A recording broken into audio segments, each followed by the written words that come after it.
Welcome to GPSC vlog. હવે એસટીઆઈની એક્ઝામને લગભગ 20 દિવસ બાકી રહ્યા છે અને આજે 30 તારીખ છે। હું આજે સ્ટડી બ્લોગ બનાવવાનું વિચારી રહી છું। મેં મારી તૈયારી કેવી રીતે કરું છું તે તમે આ વિડીયોમાં જોઈ શકશો અને તમે પણ એ પ્રમાણે તમારી તૈયારી સારી થાય તે માટે વ્લોગ જોઈ શકો છો। હું આજે તમને મારું સ્ટડી પ્લેસ પણ બતાવીશ કે મેં કઈ કઈ પ્લેસ પર વાંચું છું, કેમ કે એક જ પ્લેસ પર કંટાળી જવાય છે વાંચીને અને લાસ્ટ 20 ડેઝમાં તો વધારે વાંચવું પડે છે। તો તમે પણ આ પ્રકારે તમારું સ્ટડી પ્લેસ અરેન્જ કરી શકો છો અને સારી તૈયારી તમારી થાય તે માટે પ્રયાસ કરી શકો છો। તો આ પ્રકારે મારી બુક્સ અરેન્જ કરી છે મેં। આ મારું સ્ટડી ટેબલ છે। આ ઓલ્ડ ક્વેશ્ચન પેપર પડ્યા છે તો એની જ પ્રેક્ટિસ કરી રહી હતી।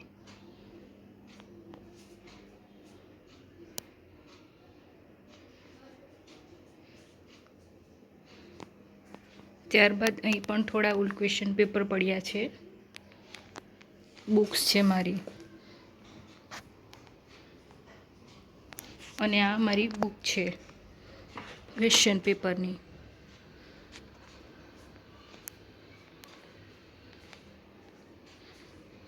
તો હું અહીં બેસીને મારી સ્ટડી કરું છું।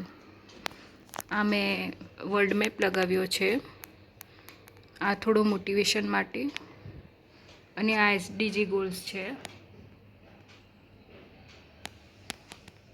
આ પણ ઇઝ ઓફ ડુઈંગ બિઝનેસ રિપોર્ટના પોઈન્ટ્સ છે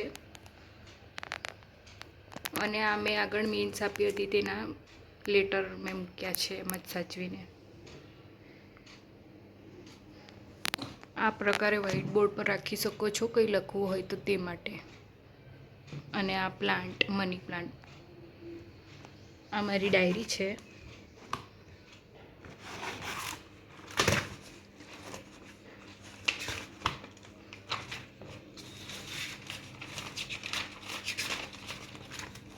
તો આમાં મેં મારા સ્ટ્રેટેજી લખી છે।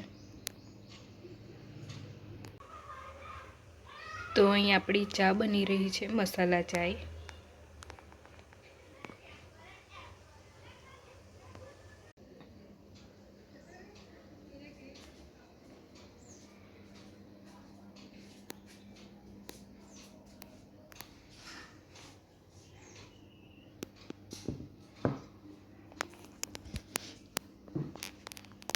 તો આપણો ચાનો ટાઈમ થઈ ગયો છે।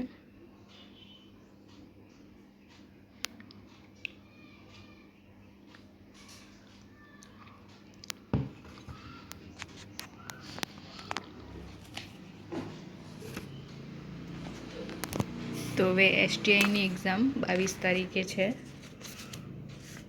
તો આપણે લખી દઈએ બોર્ડ પર।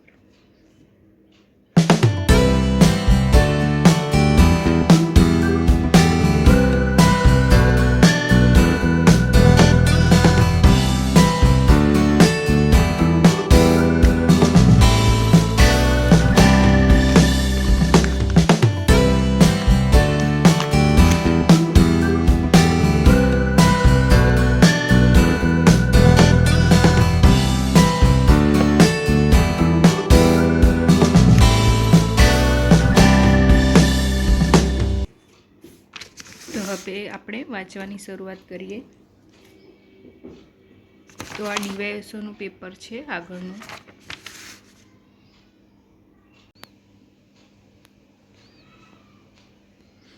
મેં ચા પી લીધી છે, હવે હું પેપર સોલ્વ કરીશ। તો આ ડીવાયએસઓનું આગળનું પેપર છે।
હવે હું એક ટીપ આપીશ તમને કે આ DYSUનું પેપર છે 2023નું. તો હવે હું આ પેપરની પ્રેક્ટિસ કરતી હતી, તો તેમાં સ્ટાર્ટિંગમાં જ બંધારણના અધિકાર આપ્યા છે, મૂળભૂત અધિકાર. તો એમાં આ પ્રકારે પૂછાય જ છે બધી એક્ઝામમાં. તો તમે જ્યારે ક્વેશ્ચનમાં જે ક્વેશ્ચન આવે છે તો તે તમને લાગે કે આ ઇમ્પોર્ટન્ટ છે, તો તમે એ બુકમાંથી શોધીને બધા જ મૂળભૂત અધિકારો વાંચી લેવા જોઈએ, જેથી તમે કોઈ પણ એક્ઝામમાં પૂછાય તો તેનો આન્સર સારી રીતે આપી શકો. કેમ કે આ ઇમ્પોર્ટન્ટ છે ક્વેશ્ચન, તો તમે અને કરી જ લેવો જોઈએ. કેમ કે 2-3 માર્ક્સ તો પૂછાય જ છે, તો તમારે એને બુક કાઢીને વાંચી લેવું જોઈએ ટેટ ટાઈમે. તો તમારા એટલા 2-3 માર્ક્સ તો કમ્પ્લીટ થઈ જ જાય છે. અથવા તો તમે એની નોટ્સ પણ બનાવી શકો છો, તો અથવા તમે ડાયાગ્રામ પણ બનાવી શકો છો, જેથી તમે એન્ડ ટાઈમ પર સારી રીતે યાદ રહે. તો તમે નોટ્સ આ પ્રકારે પતલી નોટ બનાવી શકો છો.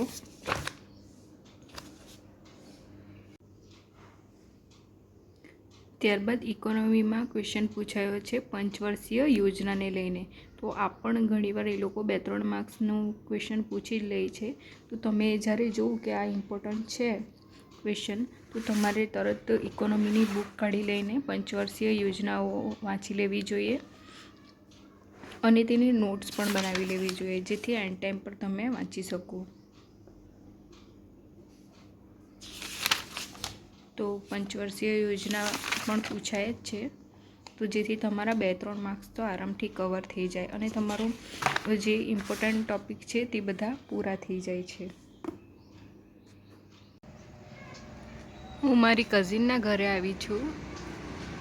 આ લીંબુનું ઝાડ છે. મને નીચેથી 2 લીંબુ મળ્યા અને બીજા પણ લાગેલા છે, હજુ કાચા છે. ત્યારબાદ આ ઝાડ છે સેતુરનું. સેતુર પણ લાગેલા છે, તોડીને બતાવું તમને.